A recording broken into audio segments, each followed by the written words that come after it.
12장 12절로 18절 말씀까지 공독하겠습니다.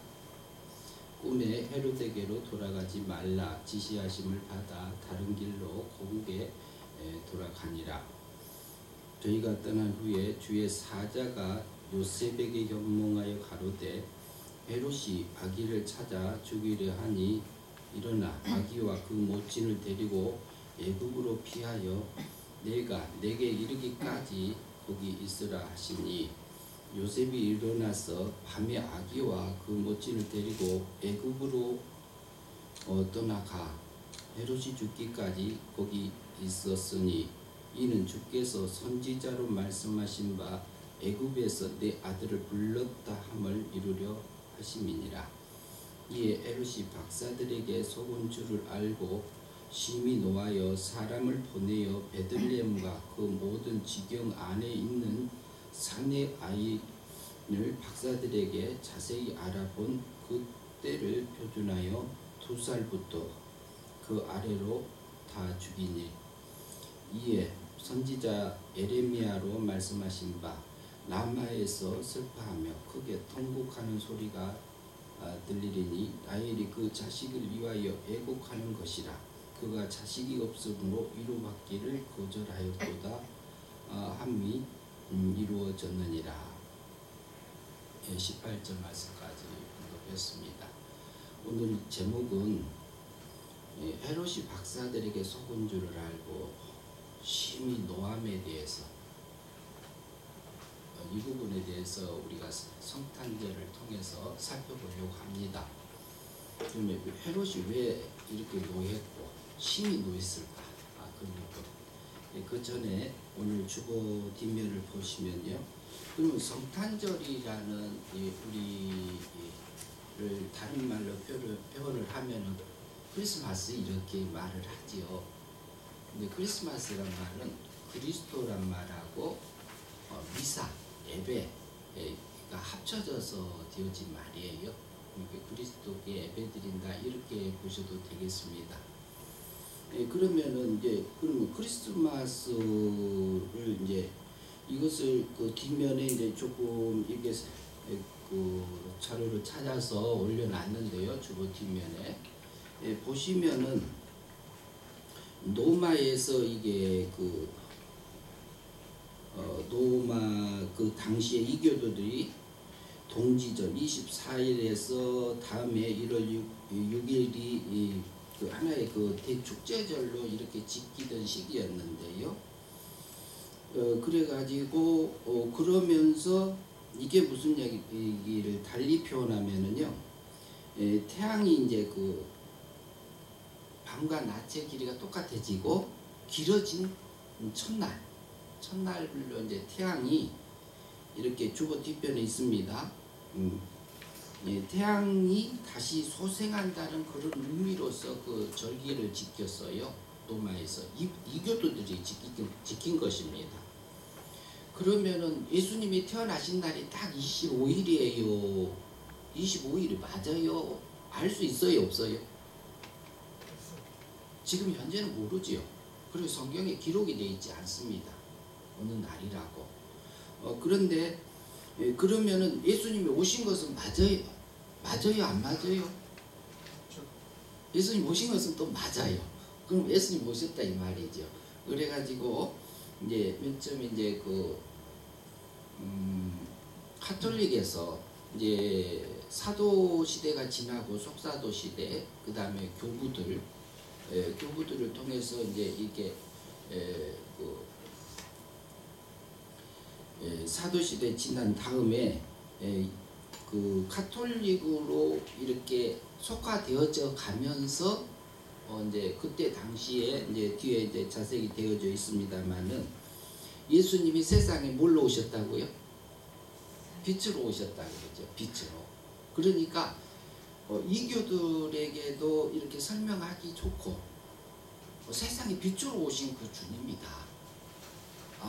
그러니까 빛이 이렇게 그 날이 다시 길어지는 그 날을 이렇게 중심해서 25일로 해가지고 온 것이 지금까지 오는 전통이 되어져 온 거라고 볼 수 있습니다. 그러면 25일이 딱 주님이 태어나신 날이냐? 이것은 정확하지는 않습니다.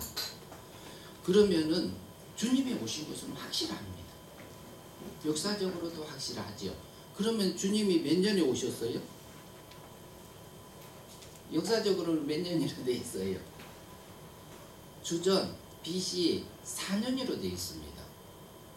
BC 4년으로 되어 있는데, 그러면은 지금 예수님이 오신 것을 중심으로 주전, 정확하게 말하면 예수님이 1년에 오셔야지요. 1년에 오신 거지요. 1년에 태어나신 겁니다. 1년에 태어나신 건데 역사적으로는 그것을 계산을 하다 보니까 안 맞아가지고 4년이 당겨졌어요. BC 4년이에요. 그럼 예수님이 오신 날이 실제는 몇 년이죠? 2021년이 된 겁니다. 4년이 더 당겨졌으니까 실제는. 그러나 역사가 한번 기록이 되면은 그것을 그대로 유지해서 와요. 그러니까 그것을 그냥 두고, 그러면 우리가 편하게 생각할 때는 주님이 오신 날이 언제냐? 오신 것은 확실하잖아요. 그냥 1년 이렇게 해도 될 것 같아요. 그렇게 보셔도 되고, 역사적 기록으로는 BC 4년으로 되어 있어요. 주전 4년으로. 그러면은 예수님이 오셔서 세상의 모든 신들을 정복하고 이렇게 하기 위해서 오셨다고 하면서 그런 의미로 했지 않겠느냐 이렇게 생각하시는 분들도 있고요. 그래서 25일을 크리스마스 날로 그리스도께 미사를 드리고 예배를 드리는 그런 날이다 이렇게 이제 되어져 있고, 출이라든가 이런 것들도 조금 연관이 되어 있는 부분들도 있습니다. 그러나 꼭 이교도들하고 이렇게 합쳐져서 어떤 이것 때문에 공격을 받는 경우가 있어요, 기독교가. 그러나 우리가 알고 이렇게 크리스마스를 이렇게 성탄절을 맞이해서 주님 오심을 축하하고 서로 기뻐하고, 실제는 알고 오신 것은 확실하니까 역사가 증명하고 있잖아요. 주후 2017년 그러잖아요. 17년 그러잖아요. 근데 실제 오신 것은 2021년이 된 겁니다. 주님이 오셨고 다시 오실 것입니다. 그러면 오늘은 이제 본문을 통해서 헤롯 왕이 왜 노했을까? 이 부분을 좀 생각을 해보려고 합니다. 본문을 통해서요.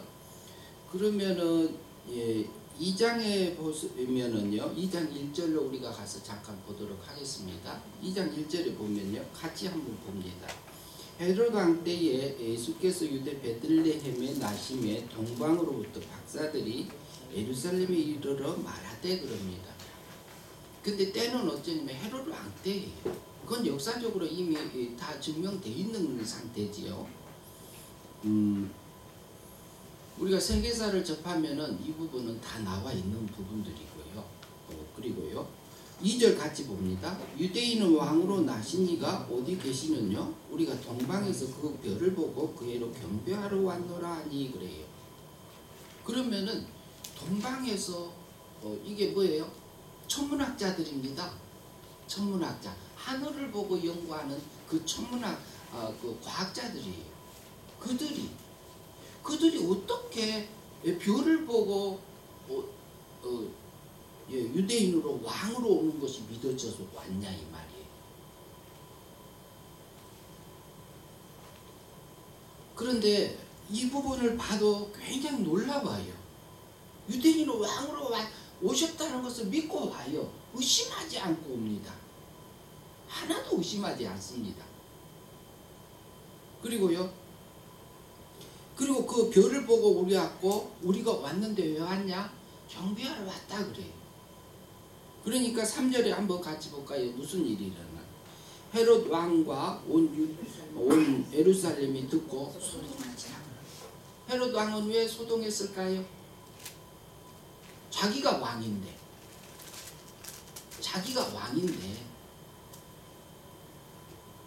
온 백성들은 우리가 이스라엘 백성들은 뭘 지금 바라고 있죠? 메시아 기다리고 있었죠. 메시아가 와서 뭘 해주기를 바라고 있는 거죠. 그때 당시에 그 예루살렘은 누가 정복해서 다스리고 있었어요?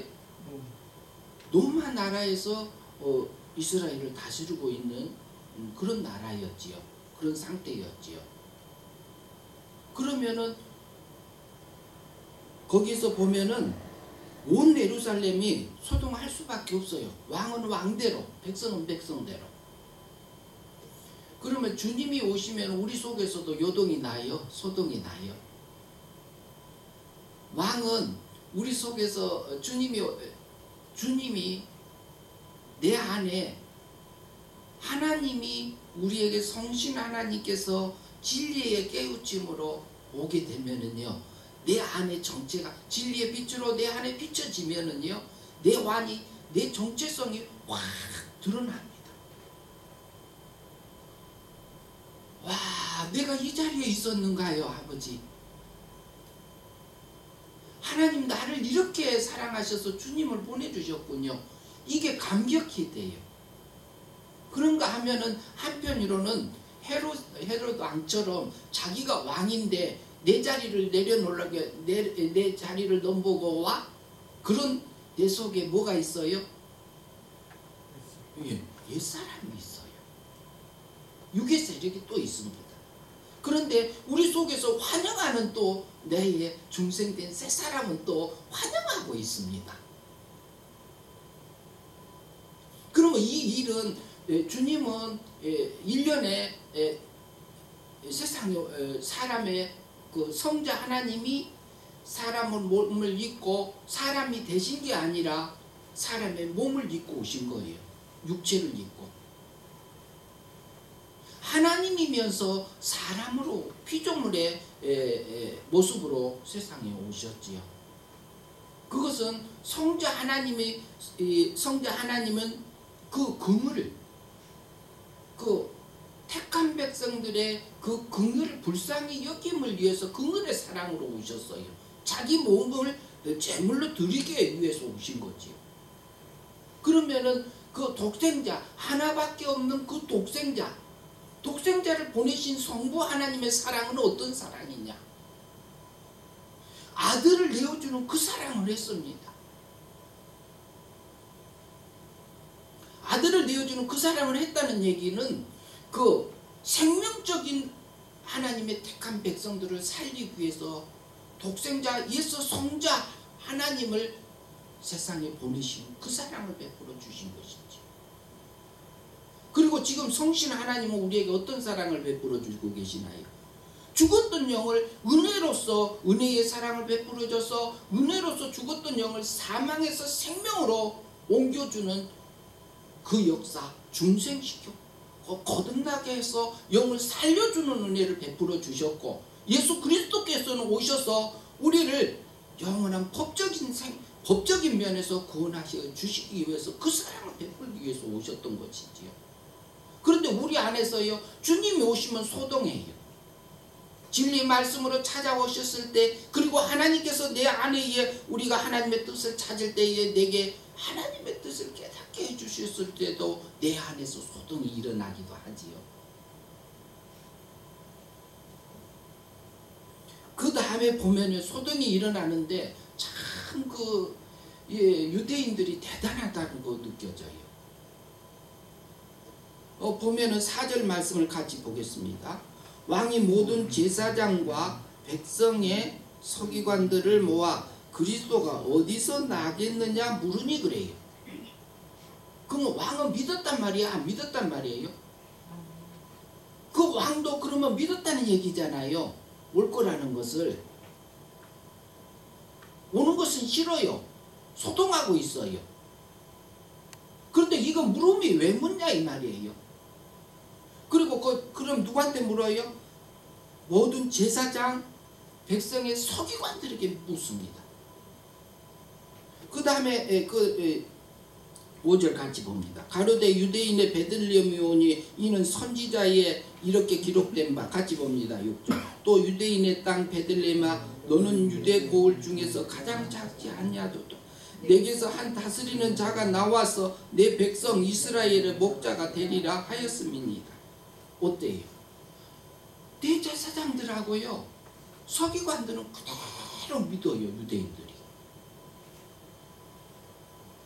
우리는 어쩌나요? 성경을 대할 때 어떻게 되어지나요?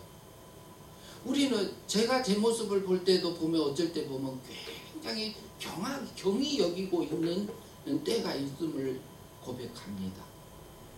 어느 날이요 어떤 그 히브리어 오늘을 강의하는 분이 계셨어요. 동영상으로 보고 있었는데 그분이 한 예를 들었는데 유대인들을 성경을 보고 있었어요. 히브리어 성경을 보고 있는데 성경을 보고 있느냐고 한국 사람이 가서 얘기한 거예요. 그러니까 한마디도 안 하더라는 거죠. 한마디도 안 해. 꼼짝도 안 해. 아는 척도 안 해. 다 읽고 나서 다 본 다음에 그분한테 어떻게 하나님의 말씀을 보고 있는데 그 경솔하게 와서 그 말을 하느냐 이렇게 얘기를 하더라는 거죠. 이 강의를 들으면서 히브리어 강의를 들으면서 문법 강의 들은 거예요. 우리가 과연 그렇게 성경을 대하고 있는가? 이런 것도 생각해 봤어요. 근데 유대인들은요, 굉장히 이게 하나님의 경외심이 몸에 배어 있어요. 그 신뢰가 깔려 있어요.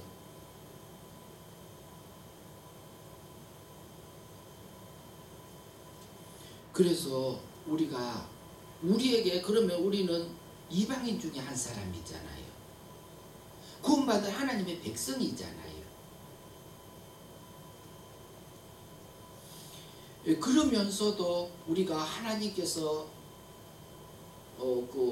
우리에게 주어진 성경을 어떻게 접해야 될 것인가? 그 부분도 우리가 내 자신을 살펴봐야 될 부분이라고 봅니다. 7절 말씀 봅니다. 이에 헤롯이 가만히 박사들을 불러 별이 나타난 때를 자세히 묻고 같이 봅니다. 베들레헴으로 보내며 이르기를 가서 아기에 대하여 자세히 알아보고 찾거든 내게 구하여 나도 가서 그에게 경배하게 하라 그럽니다. 지금 헤롯이 뭐라 그래요? 지금 실제로 경배하려고 하고 있습니까? 다른 마음을 품고 하고 있습니까? 다른 마음 품고 있어요. 그런데요, 헤롯만 그래요? 우리도 그 자리에 앉을 때 있어요? 우리 속에서 옛사람이 올라와서요, 내가 다른 생각을, 육적인 생각을 하면서 내가 겉으로는 아름다운 말을 하고 있는 내 모습이 있을 때가 있어요. 이것은 누가 속고 있는 거죠? 헤롯이 속고 있는 겁니다. 헤롯이. 그러면은요, 헤롯이 지금 경배하겠다고 그래, 말은. 겉으로는 아름다운 얘기를 하고 있어요. 그런데 우리에게는요, 중생된 새 사람이 있는가 하면은 중생된 새 사람이 원하는 것을 방해하는 옛사람이 육의 세력이 우리 속에 있습니다. 두 모습을 다 가지고 있어요. 그게 하나님의 백성이요 성도요 그래요. 그런데 하나님의 그 속에 비밀이 있습니다. 또 9절 말씀 봅니다. 박사들이 왕의 말을 듣고 갈새 동방에서 보던 그 별이 문득 앞서 인도하여 가다가 악이 있는 곳에 머물러 섰는지라. 10절 같이 봅니다. 저희가 별을 보고 가장 크게 기뻐하며 기뻐하고 기뻐하더라 그래.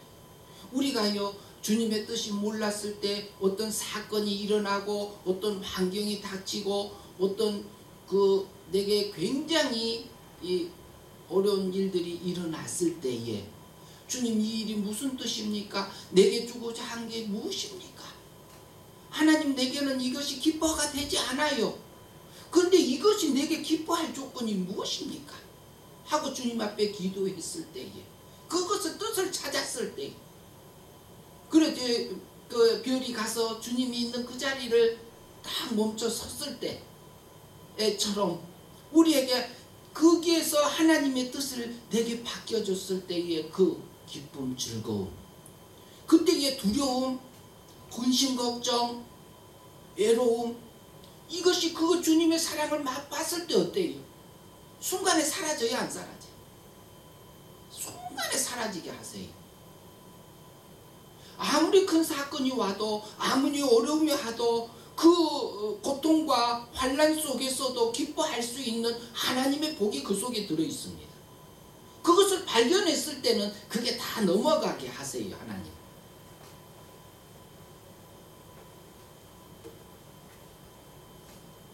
어, 11절에 보면요, 같이 봅니다. 집에 들어가서 아기와 그 모친 마리아와 함께 있는 것을 보고 엎드려 아기께 경배하고 보배압을 열어 황금, 유황, 몰약, 예물을 드리니라. 그것이 발견하게 되면은요, 감사가 나와요, 안 나와요? 감사 나오잖아요. 내게 나를 어렵게 하고, 나를 힘들게 하고, 나를 미워하고, 나를 교묘하게 어려움에 빠뜨려주는 그 사람까지도 품고 갈 수 있는 그 힘을 발견하게 주지 않아요? 그 사람까지도 끌어안고 가고 덮어갈 수 있는 그 힘을 내게 주시잖아요. 그게 발견했을 때 주님의 사랑을 발견한다.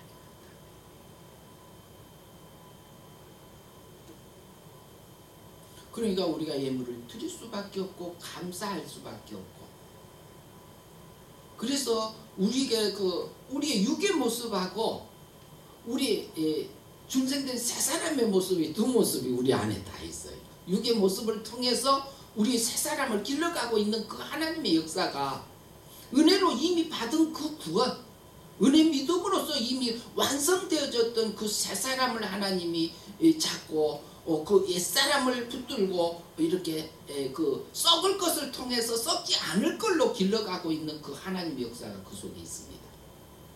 우리 생활 속에 있습니다.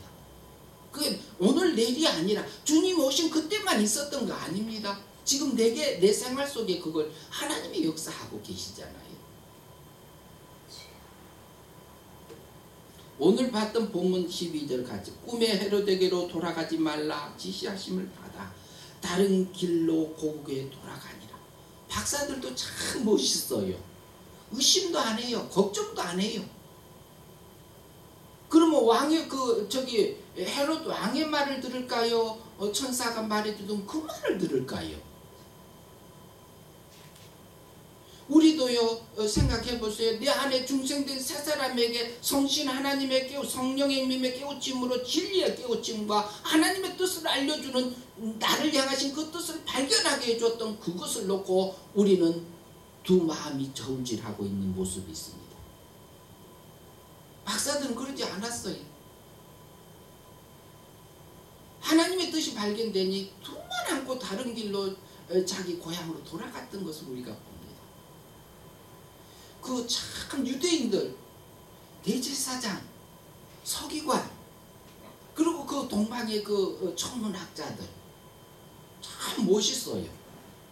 우리가 실제로 그 삶이 되어진다면은 그럴 때도 있게 하실 때가 있지요. 안 될 때도 있지만. 그래서 13절 같이 봅니다. 저희가 떠난 후에 주의 사자가 요셉에게 현몽하여 가로되 헤롯이 아기를 찾아 죽이려 하니 일어나 아기와 그 모친을 데리고 애굽으로 피하여 내가 내게 이르기까지 거기 있으라 하시니 그래.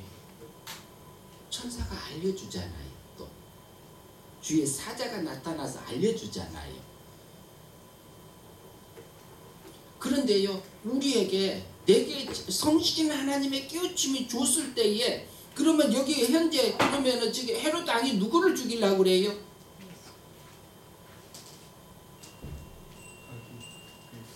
아기 예수를 죽이려고 해요.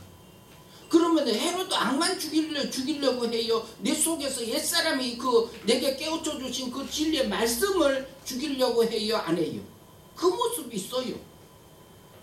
육의 세력이 강할 때는 내가 죽이고 있는 그 주님의 말씀을 내가 죽이고 영접하지 아니하고 믿지 아니하고 버리고 헌식자처럼 버리고 있는 나의 모습이 있습니다.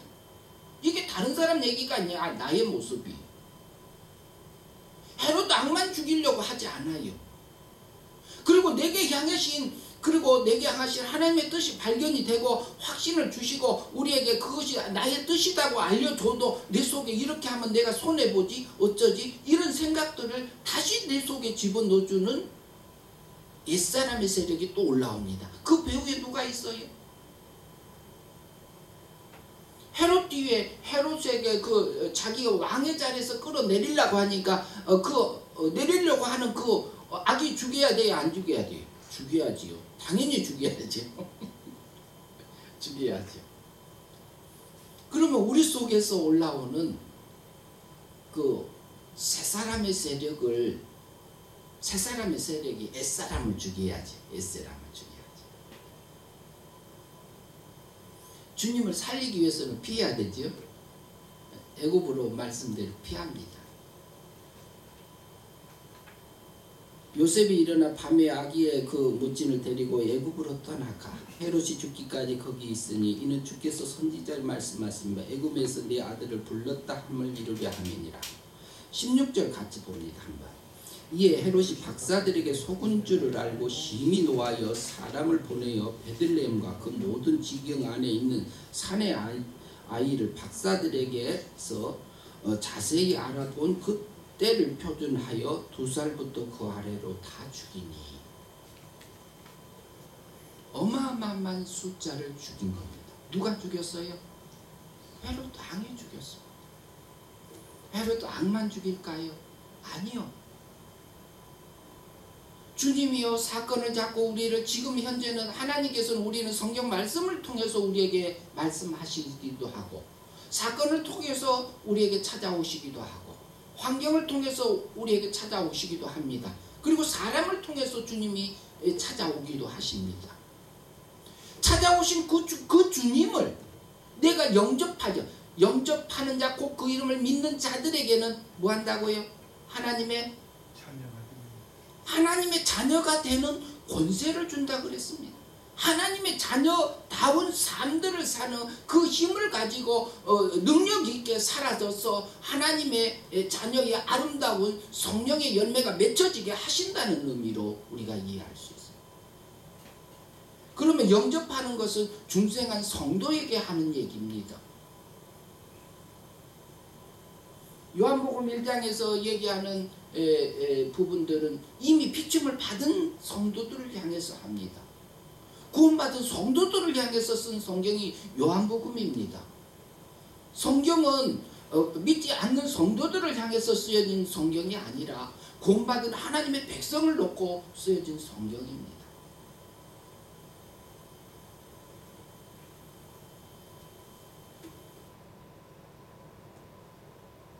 여기 16절에 보면 박사들이 속은 줄을 알고 헤롯이 박사들에게 속은 줄 알고 심히 노했더라 그러지요. 그러면은 내가 손해보고 내가 속은 줄을 하면 내 속에서 분노가 올라오죠. 근데 지금 누가 속아 있어요? 헤롯이 속았다가 하니까 지금 속에서 그런데 헤롯이 속은 겁니까? 박사들한테 속은 겁니까? 헤롯 자신이 박사들한테 속은 겁니까? 그 전에 마귀한테 속은 겁니까? 예, 마귀의 뒤에서 그 욕심이 올라와서 그 권력력이 올라와서 얼마나 많은 사람을 죽였느냐 이 말이에요. 그런데 우리에게 찾아오신 그 주님은 말씀을 통해서 우리가 진리의 말씀이 진리의 하나님의 뜻이 발견되어졌을 때 그 말씀을 우리가 아멘하고 믿고 영접하고 그 말씀대로 우리의 이끌려져서 살아가는 그 삶, 그게 주님을 영접하는 거잖아요. 주님이 오신 것을 환영하는 거잖아요. 기뻐하는 거잖아요. 그것을 우리가 뭐라고 그래요? 달리 표현은 그 믿음으로 살아간 그 삶들이 우리에게 영생의 삶으로 바뀌어져서 영이 그리스도의 장성한 분량에까지 길러가는 과정에 있는 것이지요. 헤롯은 심히 노했습니다. 헤롯만 노한 게 아니에요. 우리가 육적으로, 물질적으로, 그리고 내 자존심, 그리고 나의 이게 연약한 부분을 사람이나 사건이나 어떤 것을 통해서 다 건드려질 때가 있어요. 그것이 하나님의 섭리 가운데서 옵니까? 하나님 없이 하나님이 주무실 때 마귀가 살짝 갖다 준 겁니까? 마귀가 갖다 준 거예요. 마귀 위에 배후에 하나님이 또 계세요. 마귀도 하나님이 배후에서 조절하시잖아요. 욥기에게도 뭐라 그래요? 생명은 해하지 마라 그러지요. 한계를 정해놨어요? 안 정해놨어요? 정해놓고 하나님이 일하십니다. 그것을 통해서 내 육적인 상태를 하나님이 알려주세요. 그런데 우리가 주님의 그 진리의 깨우침을 버려버릴 때가 있고 하나님의 뜻을 알았어도 내가 그것을 이끌려 가지 못하고 내가 손해볼까봐 내가 믿음으로 살지 못하는 그 삶 때문에 주님이 오신 거예요. 1년에 오셔서 우리 원죄값을 위해서는 대신 죽으셨고, 그때 우리 있었어요 없어요? 1년에 주님 오셨을 때 있었어요 없었어요? 모르는 것을 모르는 건 아니고 다 알잖아요. 없었잖아요. 우리가 아직 지인 되었을 때, 우리가 태어나기도 전에 그리스도께서 우리 죄를 위하여 죽으심으로 하나님 아버지께서 나에 대한 사랑을 확증하셨다고 그러잖아요. 로마서 5장 8절에서 우리가 아직 연약할 때에 그러잖아요. 그러니까 연약하기도 전에, 태어나기도 전에, 우리가 죄를 짓기도 전에, 세상에 태어나기 전에 그 말을 하고 있지요. 그래서 오셔서 우리 언제값을 죽으시고 자본죄값, 과거, 현재, 미래 것을 미리 다 끌어다가 형벌 받으셨고, 율법이 요구하는 것에 그 십계명, 간단히 말하면 십계명은 우리가 지킨 자요 안 지킨 자요? 하나님이 볼 때는 하나님이 지켰다고 봐요 안 지켰다고 봐요? 나를? 지금 우리의 육의 모습으로 보면 다 못 지켜요.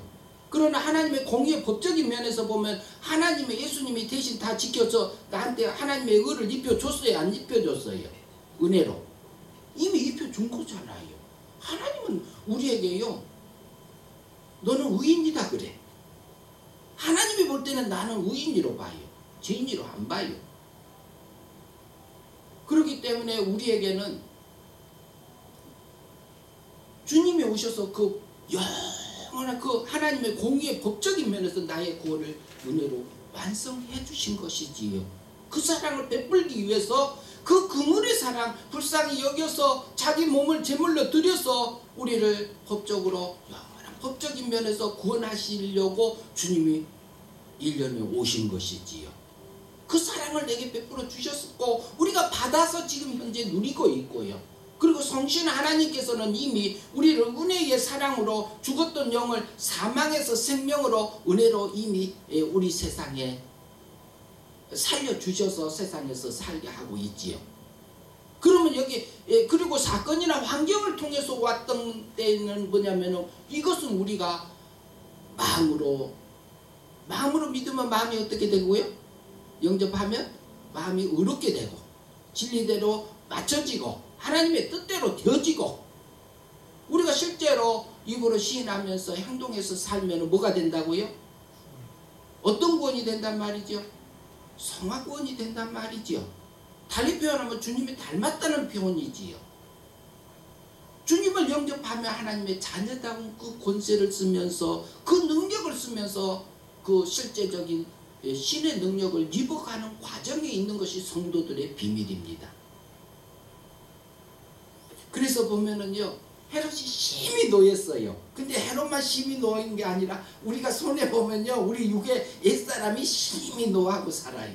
그러나 하나님은 너는 노였다 그래요. 어때요?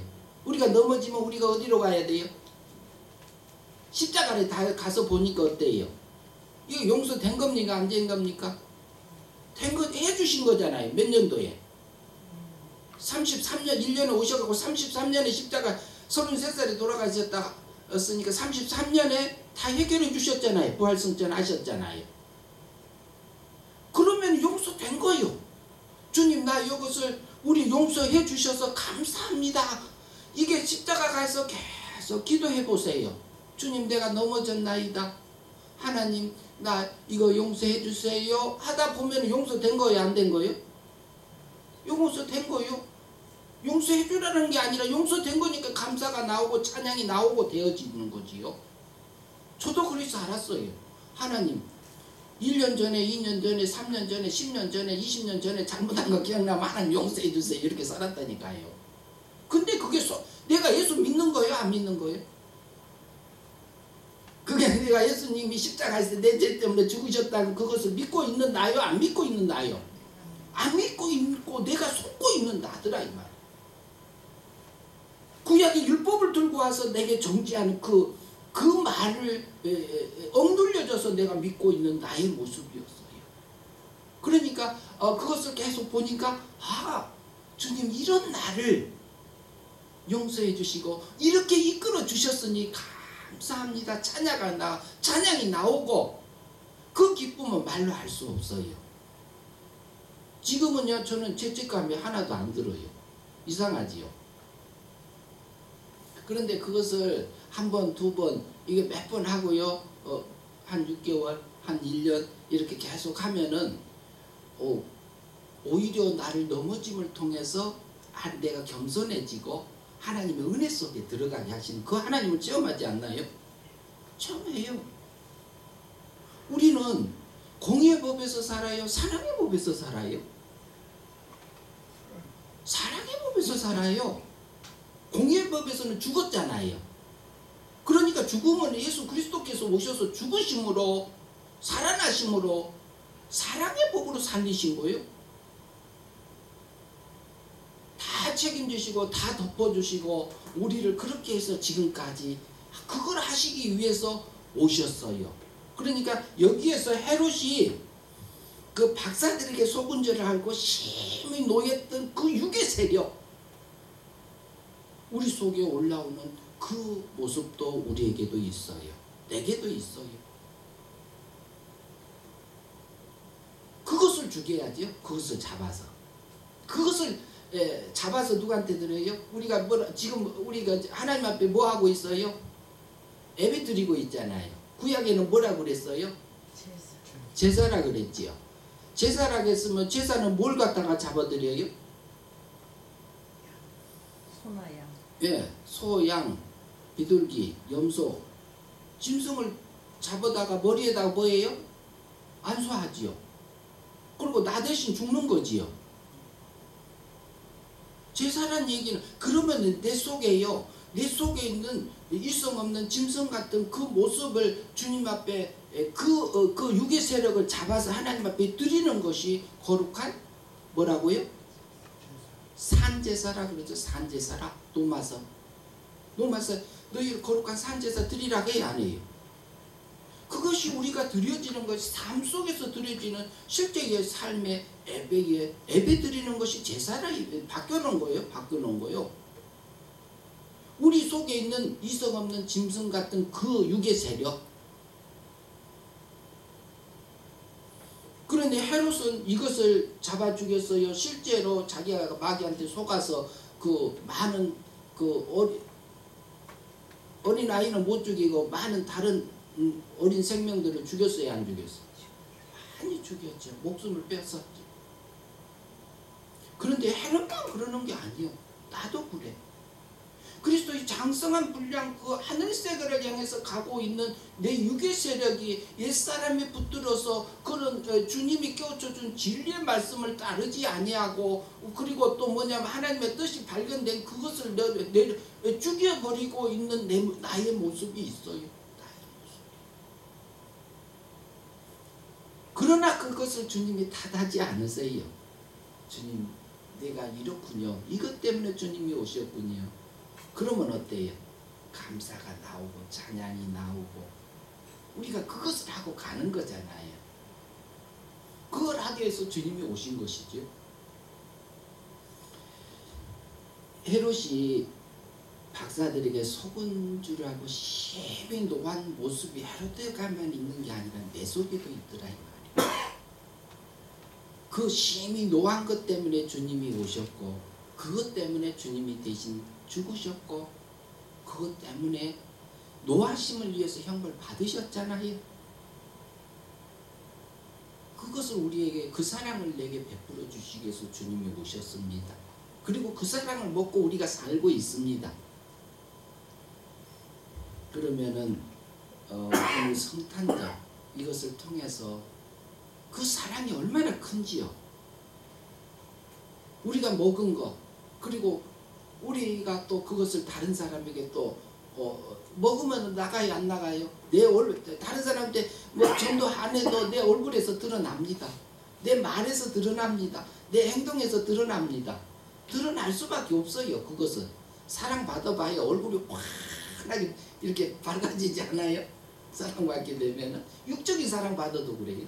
그런데 하나님 신의 사랑 받아봐요. 사람의 마음을 뭐라고 그래요? 무저갱이라고 그랬죠. 무저갱이 뭐예요? 밑이 없는 구덩이잖아요. 근데 사람의 마음을 채울 수 없다는 거예요. 욕심을. 그런데 그거 채울 수 있을까요? 없을까요? 채우는 방법이 있어요. 하나님의 사랑 먹으면 채워져요. 하나님의 사랑, 주님 만나잖아요. 주님 오신 사건이나 환경이나 사람 관계 속에서 주님의 뜻을 발견하고 진리를 깨우치면 그거 주님 만나면은 그때 그 기쁨과 그 감사에 있을 때는 내 마음에 부족함이 있던가요? 없던가요? 그 무저갱이 내 마음의 욕심이 싹 사라지고요. 내게 부족함이 하나도 없어. 그 사랑이 얼마나 큰지. 그래서 주님이 오셔서 그걸 하시기 위해서 오신 거지요.